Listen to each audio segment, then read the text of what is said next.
أعوذ بالله من الشيطان الرجيم.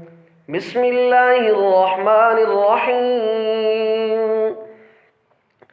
تبارك الذي بيده الملك وهو على كل شيء قدير، الذي خلق الموت والحياة ليبلوكم أيكم أحسن عملا وهو العزيز الغفور، الذي خلق 7 سماوات طباقا ما ترى في خلق الرحمن من تفاوت فارجع البصر هل ترى من فطور ثم ارجع البصر كرتين ينقلب إليك البصر خاسئا وهو حسير. ولقد زينا السماء الدنيا بمصابيح وجعلناها رجوما للشياطين وأعتدنا لهم عذاب السعير. وللذين كفروا بربهم عذاب جهنم وبئس المصير.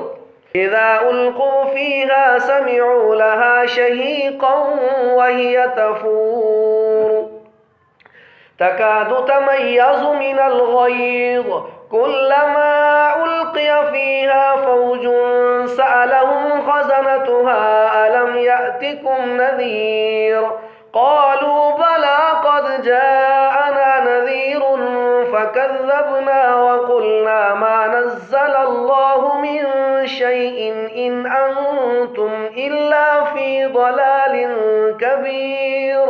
وقالوا لو كنا نسمع أو نعقل ما كنا في أصحاب السعير. فاعترفوا بذنبهم فسحقا لأصحاب السعير. إن الذين يخشون ربهم بالغيب لهم مغفرة وأجر كبير. وأسروا قولكم أو اجهروا به إنه عليم بذات الصدور. ألا يعلم من خلق وهو اللطيف الخبير. هو الذي جعل لكم الأرض ذلولا فامشوا في مناكبها وكلوا من رزقه وإليه النشور. أأمنتم من في السماء أن يخسف بكم الأرض فإذا هي تمور أم أمنتم من في السماء أن يرسل عليكم حاسبا فستعلمون كيف نذير. ولقد كذب الذين من قبلهم فكيف كان نكير.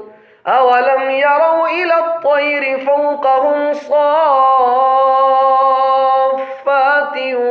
ويقبضن ما يمسكهن إلا الرحمن إنه بكل شيء بصير. أمن هذا الذي هو جند لكم ينصركم من دون الرحمن إن الكافرون إلا في غرور. أمن هذا الذي يرزقكم إن أمسك رزقه بل لجوا في عتو ونفور. أفمن يمشي مكبا على وجهه أهدى أمن يمشي سويا على صراط مستقيم. قل هو الذي أنشأكم وجعل لكم السمع والأبصار والأفئدة قليلا ما تشكرون. قل هو الذي ذرأكم في الأرض وإليه تحشرون. ويقولون متى هذا الوعد إن كنتم صادقين. قل إنما العلم عند الله وإنما أنا نذير مبين. فلما رأوه زلفى وجوه الذين كفروا وقيل هذا الذي كنتم به تدعون قل أرأيتم إن أهلكني الله ومن معي أو رحمنا فمن يجير الكافرين من عذاب أليم قل هو الرحمن آمنا به وعليه توكلنا فستعلمون من هو في ضلال مبين قل أرأيتم إن أصبح ماؤكم غورا فمن يأتيكم بماء معين صدق الله العظيم.